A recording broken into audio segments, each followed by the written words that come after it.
شروع کرتے ہیں اللہ کے بابرکت نام سے جو بڑا مہربان اور نہایت رحم والا ہے۔ تمام تعریفیں میرے اللہ رب العزت کے لیے ہیں۔ السلام علیکم لسنرز، میں ہوں آپ لوگوں کی host Nausheen. Welcome to my channel خوفناک کہانی آفیشیل۔ آئی ہوپ آپ سب لوگ خیریت سے ہوں گے، جہاں ہوں گے خوش ہوں گے۔ میری طرف سے آپ سب لوگوں کو بہت بہت جمعہ مبارک۔ آج آپ لوگوں کے لیے میں بہت زیادہ دلچسپ خوفناک کہانیاں لے کر آئی ہوں جنہیں آپ لوگ بہت پسند کریں گے۔ آج کی پہلی خوفناک کہانی ذوالفقار شیئر کر رہے ہیں نانا جی کی۔ ذوالفقار کہتے ہیں کہ آج آپ کے ساتھ نانا جی کی بتائی ہوئی پچھل پیری کی کہانی شیئر کرنا چاہتا ہوں۔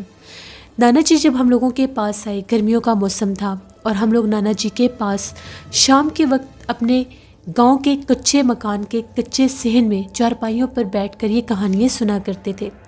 تو نانا جی نے بتایا کہ ایک دفعہ کی بات ہے، سخت گرمی کا موسم تھا۔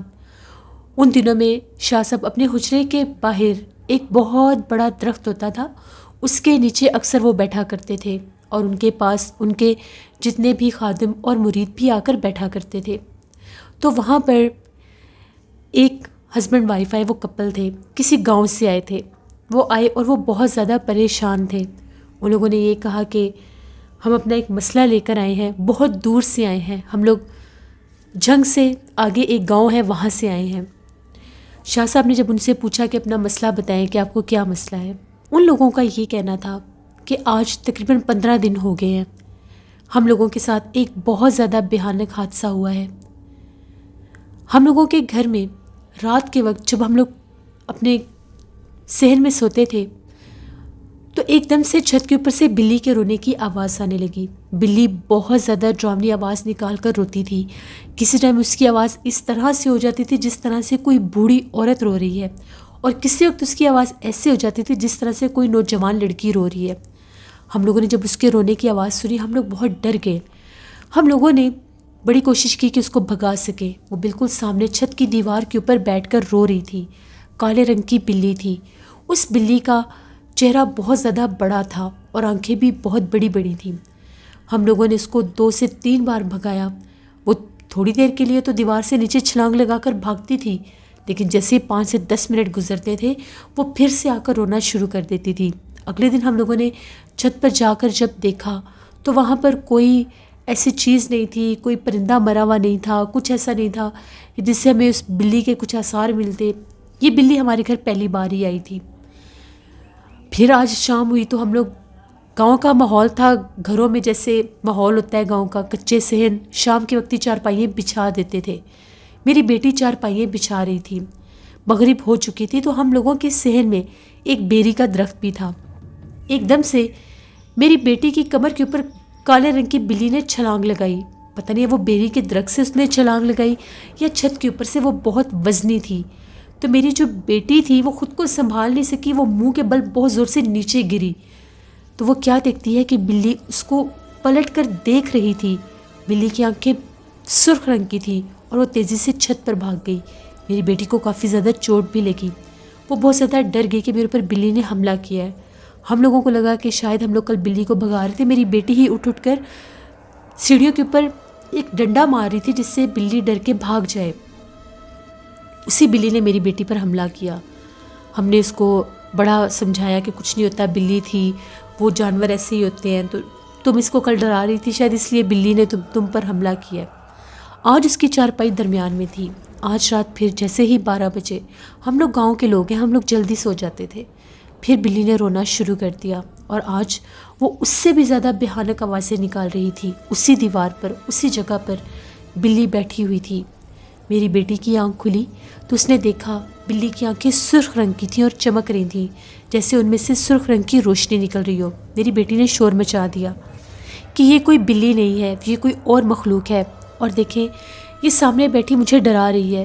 اسے ایسا لگ رہا تھا جیسے بلی کا چہرہ بہت زیادہ بڑا ہو گیا ہے۔ وہ بار بار یہ کہہ رہی تھی کہ بھی میں نے دیکھا اس کا فیس بہت بڑا ہو گیا تھا، یہ نارمل بلی نہیں ہے۔ ہم نے اسے یہ کہا کہ یہ ڈر رہی ہے، ہم نے پھر بلی کو بہت زیادہ بھگانے کی کوشش کی، لیکن بلی وہاں سے نہیں بھاگ رہی تھی۔ میں اوپر بھی گیا، میں نے دیوار کے اوپر بھی جا کر اس کو نیچے گرانے کی کوشش کی، لیکن وہ دیوار پر اتنی وزنی ہو کر بیٹھی ہوئی تھی کہ وہاں سے ہٹ ہی نہیں رہی تھی۔ ہم لوگ بہت ڈر گئے۔ ہم لوگوں نے اپنی چارپائیاں اٹھائیں اور ہم لوگوں نے چارپائیاں برآمدے میں ڈال لیں۔ میری بیٹی بہت ڈری ہوئی تھی، ہم لوگوں کی اکلوتی بیٹی ہے، پتہ نہیں یہ بلی کہاں سے آئی کہاں پر نہیں۔ ہم لوگوں نے یہ کہا کہ اگلے دن ہم لوگ جو گاؤں کے امام صاحب ہیں ان کو لے کر آئیں گے، بھلا وہ بتائیں گے کہ آخر ماجرا کیا ہے۔ اگلے دن ہم لوگ امام صاحب کو لے کر آئے تو امام صاحب جب ہمارے گھر میں آئے انہوں نے بیری کے درخت کے اوپر بھی دیکھا اور چھت کے اوپر بھی گئے، تو ان کا یہ کہنا تھا یہ جنات ہیں، یہ جنات اکثر تنگ کرتے ہیں آپ کا گھر کا یہ جو بیری کا درخت ہے یہ آسیب زدہ ہے۔ پھر ہم نے بتایا کہ اس نے ہماری بیٹی پر بھی حملہ کیا ہے، تو اب ہم کیا کریں۔ ان کا یہ کہنا تھا کہ آپ لوگوں نے بالکل بھی نہیں ڈرنا، یہ آپ کو کچھ بھی نہیں کہے گی، یہ روتی ہے بولتی ہے، اس کو بولنے دیں۔ ایسے ہی ہم لوگوں نے کیا کہ اب امام صاحب کہہ رہے ہیں تو ہم لوگ کچھ نہیں کرتے کہ جنات ہیں، ڈر تو ہم لوگ گئے۔ آج بہت زیادہ موسم خراب تھا اور بارش صبح سے بادل بنے ہوئے تھے، شام ہوتے ہی بارش شروع ہو گئی، تو ہم لوگوں نے برآمدے میں چارپائیاں بچھائی ہوئی تھیں۔ بادل گرج رہے تھے، بجلی چمک رہی تھی، موسلا دھار بارش تھی، اور اس کے ساتھ اس بلی کی بھیانک رونے کی آوازیں بھی تھیں۔ جیسے ہی بلی نے رونا شروع کیا میری بیٹی اٹھ کر بیٹھ گئی، پتہ نہیں میری بیٹی کو کیا ہوا۔ ہم لوگ اسے بار بار کہہ رہے تھے کہ سو جاؤ، اوپر سے بلی روتی تھی اور وہاں ہماری بیٹی نے رونا شروع کر دیا۔ جیسے جیسے بلی رو رہی تھی ویسے ویسے ہی وہ رو رہی تھی۔ ایک دم سے اس نے بیری کے درخت کی طرف دیکھنا شروع کر دیا اور وہ بار بار یہ کہہ رہی تھی ہاں وہ سامنے کھڑی ہے۔ ہمیں سمجھ نہیں آ رہی تھی کہ وہ کس کی باتیں کر رہی ہے کہ وہ سامنے کھڑی ہے۔ ہم لوگ اس کو سمجھا رہے تھے لیکن وہ ہماری کوئی بات نہیں سن رہی تھی۔ تبھی وہ اتنی تیز طوفانی بارش میں جا کر بیری کے درخت کے نیچے کھڑی ہو گئی اور بہت زیادہ ڈراونے کہکے مارنے لگ گئی۔ ہم بہت زیادہ ڈر گئے کہ اس کے اوپر کسی آسیب کا اثر ہو چکا ہے۔ ہم لوگ اس کو اس برستی بارش میں پکڑ کر واپس تو لے آئے، اس کے بعد وہ بے ہوش ہو گئی، اسے بہت سا بخار تھا۔ جن دنوں میں وہ بے ہوش رہی وہ ایک دم سے لیٹی لیٹی بے ہوش ہو جاتی تھی، بستر سے اٹھتی تھی، 2 قدم چلتی تھی، گرتی تھی اور بے ہوش ہو جاتی تھی۔ حکیم ڈاکٹر سب کو دکھایا، ان کو کچھ سمجھ میں نہیں آ رہا تھا۔ امام صاحب کو بھی بلایا، انہوں نے بھی دم کیا، ان کا بھی یہی کہنا تھا کہ اس کے اوپر اس بیری کے درخت کا آسیب ہو چکا ہے۔ 3 دن اسی طرح سے گزر گئے، اس کے بعد چوتھی رات تھی۔ آج ہماری بیٹی ٹھیک تھی۔ ہم نے اس سے جب پوچھا کہ تمہیں بیری کے درخت کے پاس کیا دکھائی دیا تھا تو وہ یہ کہتی تھی کہ وہاں پر ایک عورت تھی، وہ مجھے بلا رہی تھی، اور وہی بلی تھی جو عورت کے روپ میں وہاں پر آئی۔ ہمیں اس کی باتوں پر یقین نہیں آ رہا تھا، ہمیں یہی تھا کہ یہ ڈری ہوئی ہے اس لیے ایسی ایسی باتیں بہکی بہکی باتیں کر رہی ہے۔ آج موسم کچھ گرم تھا تو ہم لوگوں نے چارپائیاں باہر صحن میں بچھائی ہوئی تھیں۔ رات 9 بجے کا ٹائم تھا، ہم لوگ 9-10 بجے تک سو جایا کرتے تھے۔ میری بیٹی جو تھی کبھی اٹھتی تھی، کبھی لیٹتی تھی، کبھی کمرے میں جاتی تھی، کبھی سیڑھیوں میں بیٹھتی تھی۔ ہم اسے بار بار کہتے تھے کہ آ کر سو جاؤ تو وہ کہتی تھی مجھے نیند نہیں آئی۔ ابھی تھوڑی ہی دیر گزری، چھت کے اوپر بلی نے رونا شروع کر دیا۔ بلی بہت زیادہ ڈراؤنی آوازیں نکال کر رو رہی تھی۔ ہماری نظر جب پڑی تو جو ماجرا ہم لوگوں نے دیکھا، جو منظر ہم لوگوں نے دیکھا وہ بہت زیادہ دل دہلا دینے والا تھا۔ ہماری بیٹی جو تھی وہ بستر پر نہیں تھی، وہ چھت پر تھی۔ جیسے ہی ہم لوگ اوپر گئے، بھاگتے ہوئے اوپر گئے تو ہم لوگوں کی بیٹی کے پاس ایک عورت بیٹھی تھی۔ وہ بہت زیادہ ڈراؤنی تھی، اس کی سرخ رنگ کی آنکھیں تھیں، سر کے اوپر ایسے سینگ بھی تھے جیسے چھوٹے چھوٹے کوئی کان ہوتے ہیں، پتہ نہیں وہ کان تھے یا سینگ تھے، بہت بڑے بڑے بال تھے، بہت لمبی زبان منہ سے باہر نکلی ہوئی تھی، بال بہت زیادہ گندے اور الجھے ہوئے تھے اور بہت زیادہ گندی بدبو بھی آ رہی تھی، اور اس کا وجود بہت بڑا تھا۔ وہ بلی کی آوازیں نکال کر رو رہی تھی اور اس کے پاس بیٹھ کر ہماری بیٹی بھی ویسی آوازیں نکال کر رو رہی تھی۔ ہم لوگوں کی چیخیں نکل گئیں۔ ہم لوگوں نے جیسے ہی اللہ اکبر کہا تو وہ جو عورت تھی کالے رنگ کی بلی بن کر دیوار کے اوپر چڑھی اور غائب ہو گئی۔ ہم لوگ اپنی بیٹی کو اٹھاتے رہ گئے، وہ ہماری بات نہیں سن رہی تھی۔ تبھی ایک دم سے پتہ نہیں اسے کیا ہوا، وہ وہیں پر گری اور بے ہوش ہو گئی۔ 2 دن وہ بے ہوش رہی۔ ہم لوگوں نے جو منظر دیکھا، ہم لوگوں کی روح کانپ کے رہ گئی۔ ہم لوگوں نے ایک بزرگ کو بھی بلایا، وہ بھی یہ عملیات کیا کرتے تھے۔ انہوں نے ایک تعویذ دیا اور یہ کہا کہ اس لڑکی کے پیروں پر باندھ دو، اس سے یہ اس مخلوق تک نہیں جا سکے گی، نہ ہی وہ اسے بلا سکے گی۔ آپ لوگوں کی بیٹی کے پیچھے ایک پچھل پیری چڑیل لگ گئی ہے، وہ بلی ایک پچھل پیری ہے، وہ آپ کی بیٹی کے پیچھے لگ گئی ہے۔ جب انہوں نے وہ تعویذ دیا، ہم نے باندھا، ہماری بیٹی کی حالت کچھ ٹھیک ہو گئی۔ جب اس سے پوچھا تو وہ یہ کہہ رہی تھی کہ مجھے صرف اتنا یاد ہے کہ مجھے امی نے جگایا تھا اور یہ کہا تھا کہ گرمی بہت ہے، آؤ اوپر سونے چلتے ہیں۔ بس میں ان کے ساتھ اوپر گئی تھی، اس کے بعد مجھے کچھ یاد نہیں اوپر کیا ہوا اور کیا نہیں۔ ہم لوگ بہت زیادہ خوفزدہ تھے کہ پتہ نہیں کیا ہوگا۔ 2 دن ٹھیک گزر گئے۔ تیسری رات کی بات ہے، آج پھر ہماری بیٹی کو جیسے کوئی دورہ سا پڑ گیا۔ وہ شام ہوتے ہی اس نے رونا شروع کر دیا۔ وہ بہت زیادہ شور مچا رہی تھی، بلی کی آوازیں نکال نکال کر روتی تھی۔ ان دنوں میں وہ صرف اور صرف یہی کہتی تھی کہ میں نے ایسا کھانا کھانا ہے جس میں صرف میٹ ہو، چاہے جون سا بھی میٹ ہو، مجھے بس وہی دو، نہ سبزی نہ روٹی نہ کچھ اور، صرف وہ گوشت ہی کھاتی تھی جو سالن ہم لوگ بناتے تھے۔ بڑا اس کو سمجھایا، وہ تعویذ دیکھا تو وہ تعویذ اس نے اتار کر پتہ نہیں کہاں پھینکا، کہیں وہ غائب ہو گیا۔ ہم لوگوں نے پورا گھر چھان مارا۔ رات بہت زیادہ تھی اور وہ جو عامل تھے ان کا گھر بہت زیادہ دور تھا، ان تک پہنچنا اتنا آسان نہیں تھا۔ ہم لوگوں نے یہی کہا جیسے کیسے ہوتا ہے رات گزارتے ہیں، صبح دیکھیں گے کہ کیا ہوتا ہے۔ خیر تھوڑی دیر گزری، اللہ کا کرنا ہوا کہ وہ سو گئی۔ ہم لوگوں کو بھی کچھ سکون کا سانس آیا، ہم لوگ بھی لیٹ گئے۔ آدھی رات ہوئی تو چیخو پکار شروع ہو گیا، ہماری بیٹی چیخ رہی تھی۔ تو ہم لوگوں نے کیا دیکھا کہ وہی پچھل پیری، اس کے الٹے پیر تھے، وہ بہت بھیانک تھی۔ اس نے ہماری بیٹی کو دونوں پیروں سے پکڑا ہوا تھا اور اس کو زمین پر گھسیٹ کر سیڑھیوں کی طرف لے کر جا رہی تھی۔ ہماری بیٹی چلا رہی تھی، رو رہی تھی، وہ بہت بھیانک تھی۔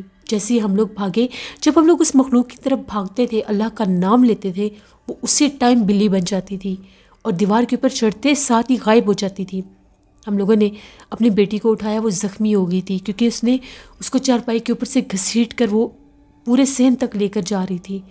جو برآمدہ تھا وہاں پر آگے جو باؤنڈری تھی وہ اینٹوں کی بنی ہوئی تھی، جس کی وجہ سے اس کے کافی زیادہ وہ زخمی بھی ہو گئی۔ اس کے بعد وہ بہت روئی، بہت ڈری ہوئی تھی۔ اس نے یہ کہا کہ میں نے اس کا اصلی روپ دیکھا ہے، مجھے آ کر اس نے جگایا، کبھی کوئی میرے بالوں کو چھیڑتا تھا، کبھی کوئی میرے پیروں کو چھیڑتا تھا، تبھی میں نے دیکھا تو یہ میرے سامنے کھڑی تھی، مجھے بلا رہی تھی۔ میں نے کہا کہ میں نے نہیں آنا، میں ڈر گئی اس کا اصلی چہرہ دیکھ کر، تو اس نے مجھے دونوں پیروں سے پکڑ کر گھسیٹنا شروع کر دیا۔ اس کے بعد ہماری بیٹی چل نہیں سکتی، وہ اپنی ٹانگوں پر کھڑی ہی نہیں ہو پا رہی۔ وہ بس یہی کہتی ہے کہ میری ٹانگوں میں جان نہیں ہے، میں کھڑی نہیں ہو سکتی، ہماری مدد کریں، ہماری اکلوتی بیٹی ہے، بڑی مشکل سے ہم آپ کے پاس آئے ہیں، اس کو ہم امام صاحب کے گھر میں چھوڑ کر آئے ہیں کیونکہ ہم اس کو گھر میں اکیلا نہیں چھوڑ سکتے، وہاں پر مدرسے کی بچیاں بھی پڑھنے آتی ہیں، چھوٹا سا مدرسہ ہے وہاں پر، تو اس سے اس کو وہاں پر چھوڑ کر آئے ہیں کہ وہاں پر اسے وہ مخلوق نقصان نہ پہنچا سکے۔ شاہ صاحب نے جب ساری بات سنی، ان کا بھی یہی کہنا تھا کہ وہ کوئی عام بلی نہیں تھی، وہ ایک پچھل پیری تھی جس کو آپ کی بیٹی نے اس دن جب اس کو مارنے کی کوشش کی، اس کو ڈرانے کی کوشش کی، تو وہ اس کے پیچھے لگ گئی۔ اسی وقت اس نے اس کو اپنا نشانہ بنا لیا تھا۔ بعض اوقات یہ پچھل پیری چڑیلیں جو ہوتی ہیں یہ اکثر نوجوان لڑکے لڑکیوں کے پیچھے لگ جاتی ہیں اور وہ ان کو اپنا نشانہ بناتی ہیں، ان کی زندگی برباد کر دیتی ہیں اور آخر میں وہ انسان تڑپ تڑپ کر اپنی جان دے دیتا ہے، کیونکہ یہ بہت مشکل سے پیچھا چھوڑتی ہیں، لیکن میں اپنی طرف سے انشاءاللہ پوری کوشش کروں گا۔ شاہ صاحب اور میں، ہم دونوں ان کے ساتھ ان کے گاؤں روانہ ہو گئے کیونکہ ان کی بیٹی کی حالت ٹھیک نہیں تھی اور وہ مخلوق کسی بھی وقت اس کی جان بھی لے سکتی تھی جس نے اس کے اوپر اس طرح سے حملہ کیا تھا، کیونکہ یہ لوگ اسے دور کر رہے تھے، عامل حضرات کو لے کر آ رہے تھے، تعویذات لگا رہے تھے، جس کی وجہ سے وہ اور بھی تنگ ہو رہی تھی۔ وہاں پر جب پہنچے تو امام صاحب کے گھر سے اس لڑکی کو جیسے ہی ہم لوگوں نے دیکھا، اس نے چیخیں مارنا شروع کر دی۔ شاہ صاحب کو دیکھ کر وہ بہت زیادہ چیخ رہی تھی، ڈر رہی تھی، اپنا چہرہ چھپا رہی تھی، کیونکہ اس وقت بھی اس کے اوپر اس مخلوق کا اثر تھا، بسیرا تھا، لیکن وہ سامنے نہیں تھی۔ شاہ صاحب نے پانی منگوایا، دم کر کے اس بچی کو پانی پلایا اور یہ کہا کہ تم ٹھیک ہو جاؤ گی۔ جیسے ہی پانی پلایا وہ نارمل ہو گئی۔ جب وہ چیخ چلا رہی تھی اس کی آنکھیں بہت زیادہ عجیب ہو چکی تھیں، اس کی آنکھوں میں جو بلیک آئی بال ہے وہ بہت بڑا لگ رہا تھا، اور جب اس نے پانی پیا تو اس کی آنکھیں نارمل ہونے لگ گئی۔ اس کو اسی گھر میں واپس لے کر آئے۔ شاہ صاحب نے وہاں پر پڑھائی کی، اس بیری کے درخت کے اوپر عمل کیا تو اس بیری کے درخت کے اوپر سے ایک کالے رنگ کی بلی نے چھلانگ لگائی اور وہ بالکل بیری کے درخت کے نیچے بیٹھ گئی اور اس طرح سے غرانے لگ گئی جس طرح سے ابھی حملہ کر دے گی۔ شاہ صاحب نے حصار میں اس لڑکی کو اور اس کے والدین کو بٹھایا ہوا تھا اور ایک حصار میں بیٹھا ہوا تھا۔ شاہ صاحب نے پڑھائی شروع کی تو وہ جو بلی تھی اس نے عجیب و غریب آوازیں نکالنا شروع کر دی۔ پہلے اس نے ایک چھوٹی بچی کی آواز نکالی، پھر اس نے ایک بڑی لڑکی کی آواز نکالی اور آخر میں وہ ایک بوڑھی عورت کی آواز میں رونے لگ گئی۔ دیکھتے ہی دیکھتے وہ بلی جو تھی اس درخت کے پیچھے جا کر چھپ گئی اور وہاں پر ایک عورت ظاہر ہوئی جو باہر سامنے نہیں آ رہی تھی، لیکن اس کے بال اور اس کا لباس اور اس کے پیر نظر آ رہے تھے۔ وہ ایک پچھل پیری تھی۔ شاہ صاحب نے مغرب سے پہلے پہلے اس کو قید کرنا تھا، اگر وہ قید نہ کرتے تو اس نے پھر اس گھر میں آزاد ہی رہنا تھا۔ شاہ صاحب نے مغرب سے پہلے پہلے عمل کو پورا کیا اور شاہ صاحب نے جیسے ہی عمل کر کے ایک راکھ تھی ہوا میں اس کی طرف، جیسے انہوں نے وہ راکھ اس کی طرف پھینکی، وہ ایسے ہوگی جیسے کوئی پتھر ہوتا ہے، وہ اپنی جگہ سے ہل بھی نہیں سکتی تھی، بس آوازیں نکال رہی تھی۔ شاہ صاحب اٹھے، اپنے اوپر بھی پڑھائی کی اور جا کر اس کی بالوں کی چوٹی کاٹ دی اور اس کو ایک کالے رنگ کے کپڑے میں باندھ دیا۔ جیسے بالوں کی چوٹی کاٹی وہ چیخیں مارنے لگ گئی اور کالے رنگ کی بلی بن کے ان کے گھر کی چھت کے اوپر بھاگ گئی اور اوپر بیٹھ کر رونے لگ گئی۔ شاہ صاحب نے یہ کہا کہ اس کو جلد از جلد پانی میں بہانا ہوگا یا پھر اس کو آگ لگانی ہوگی۔ شاہ صاحب نے یہ مناسب سمجھا کہ اس کو آگ لگا دیتے ہیں، اگر اس کو پانی میں بہایا تو ہو سکتا ہے یہ چیز کہیں جا کر اٹک جائے یا رک جائے۔ پھر اس کے بالوں کو آگ لگا دی گئی۔ جیسے اس کے بالوں کو آگ لگائی بہت زیادہ بھیانک چیخیں گونجیں، اس کے بعد وہ چیخیں آنا بند ہو گئی اور وہ جو لڑکی تھی وہ خوف کے مارے بے ہوش ہو چکی تھی۔ جب اسے پانی دم کر کے شاہ صاحب نے اس کے چہرے پر چھینٹے مارے تو اسے ہوش آیا۔ شاہ صاحب نے اس کو دم کیا اور ایک تعویذ دیا اور یہ کہا کہ اس کو اپنے گلے میں رکھنا، باوضو رہنا، نماز پڑھنا، قرآن پاک پڑھنا اور کوشش کرنا کہ کچھ دن کھلے آسمان کے نیچے مغرب کے بعد مت جانا، انشاءاللہ یہ مخلوق تمہارا پیچھا چھوڑ دے گی۔ شاہ صاحب نے یہ کہا کہ یہ جو درخت ہے اس درخت کے اوپر بھی جنات کا بسیرا ہے، لیکن یہ جو پچھل پیری چڑیل ہے یہ اس بچی کے پیچھے بچپن سے لگی ہوئی ہے۔ بچپن میں آپ لوگ اس کو کسی ایسی جگہ پر لے کر گئے تھے جہاں پر اس چڑیل کا بسیرا تھا، وہاں پر یہ بچی کھیلتی رہی تھی جس کے اوپر یہ چڑیل عاشق ہو چکی تھی اور یہ انتظار کر رہی تھی کہ جب یہ جوان ہوگی تو یہ اس کو اپنا نشانہ بنائے گی۔ پھر ان لوگوں نے بتایا کہ بچپن میں وہ لوگ اس کو ایک گاؤں میں لے کر گئے تھے میلے پر۔ وہ میلہ گاؤں کے ایک بہت زیادہ ایسے حصے میں لگایا گیا تھا جہاں پر آبادی نہیں تھی، وہاں پر ایک پرانا کنواں ہوتا تھا، اس کنویں کے پاس ان کی بچی بیٹھ کر کھیلتی رہی تھی۔ اس کے بعد یہ بچی کافی عرصہ بیمار بھی رہی تھی، وہیں سے وہ چڑیل اس کے پیچھے لگی تھی۔ اس کے گھر والوں کا یہ بھی بتانا تھا کہ اکثر یہ ہمیں کہتی تھی کہ مجھے ڈراؤنے خواب آتے ہیں اور مجھے اکثر کوئی سایہ بھی دکھائی دیتا ہے، ہم لوگ اس کا وہم سمجھتے تھے۔ پھر شاہ صاحب نے کہا کہ انشاءاللہ اب اسے کچھ نہیں ہوگا، جلد از جلد آپ لوگوں نے اس کی شادی کر دینی ہے۔ اس کے بعد ہم لوگ وہاں سے واپس آ گئے۔ نانا جی کہتے ہیں کہ یہ میں نے اپنی آنکھوں سے یہ منظر دیکھا تھا کہ اس لڑکی کی کیا حالت تھی۔ یہ ایک سٹوری تھی جو نانا جی نے ہمیں پچھل پیری کی سنائی اور میں نے آپ کو سنائی۔ بہت شکریہ ذوالفقار آپ کا۔ جیسے یہ تھی آج کی خوفناک کہانی۔ اپنا فیڈ بیک مجھے ضرور دیں، آپ لوگوں کو کیسی لگی۔ آپ لوگ بھی اپنی خوفناک کہانیاں شیئر کر سکتے ہیں۔ ڈسکرپشن باکس میں دیے گئے ای میل آئی ڈی nushinmir57@gmail.com پر۔ اس کے علاوہ آپ لوگ مجھے کمنٹ باکس میں بھی سٹوری شیئر کر سکتے ہیں۔ ہارر اسٹوریز آفیشیل پر میں بہت ہارر اسٹوری آن ایئر کروں گی، اس کو بھی وزٹ کریں اینڈ سبسکرائب کریں۔